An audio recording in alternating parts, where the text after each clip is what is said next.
All right, Partisan Pulse viewers, this is a developing story with serious implications.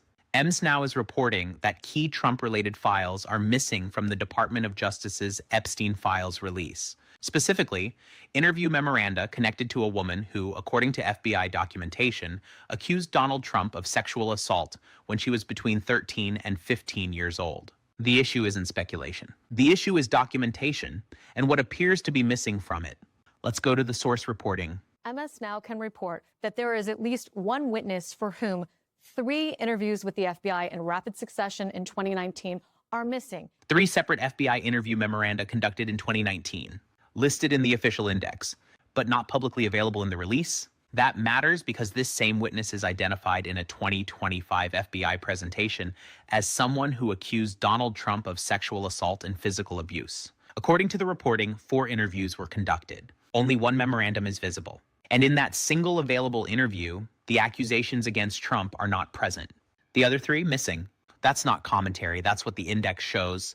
She said that she was reluctant to show them the full image, lest she incriminate someone that she feared could retaliate against her. In the interview that is available, the witness reportedly told agents she was hesitant to share a full image because she feared retaliation.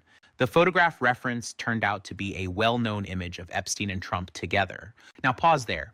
The reporting does not claim proof of wrongdoing from that image, but it does document the fear expressed by the witness. And that context becomes more significant when 3 additional interview memoranda are missing. Again, the issue isn't proving a crime here. The issue is whether the file release is complete.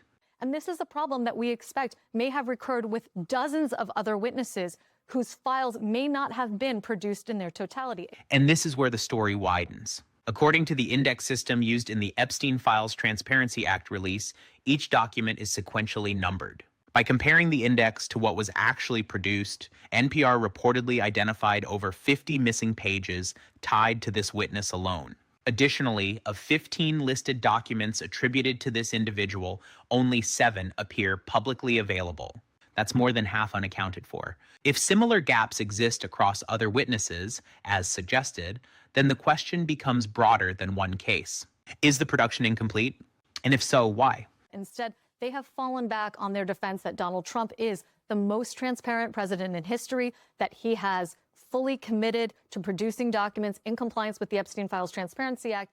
The White House response, according to reporting, emphasized President Trump's transparency and commitment to compliance with the Epstein Files Transparency Act. But notably, there was no direct explanation for the absence of these specific memoranda.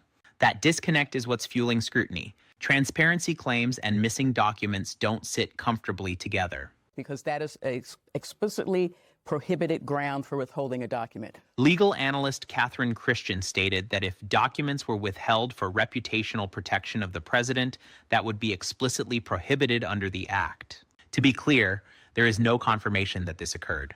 But the legal threshold is clear. If withholding happened for that reason, it would be a violation. Right now, what we know is this. 4 interviews were conducted. 3 memoranda are missing. Over 50 pages appear unaccounted for. More than half of this witness's listed documents are not publicly available. Some of the documents contain untrue and sensationalist claims against President Trump that were submitted to the FBI right before the 2020 election. To be clear, the claims are unfounded and false. 3 weeks ago, the Department of Justice publicly dismissed certain claims in the files as unfounded and false. But here's the complication. If key interview memoranda tied to those claims are missing from public production, then the public cannot independently evaluate them. That doesn't prove the allegations. It does raise a process question. How were determinations made, and on what complete record? This story is not about declaring guilt. It's about document integrity. When files are released under a Transparency Act, completeness matters. Right now, we have reporting that suggests gaps in that production. Until there is a clear explanation for those gaps, scrutiny is inevitable. We'll continue tracking this story as more information becomes available. If you found this breakdown useful, subscribe to Partisan Pulse for direct, source-based analysis without the noise. The details matter, and we'll keep watching them.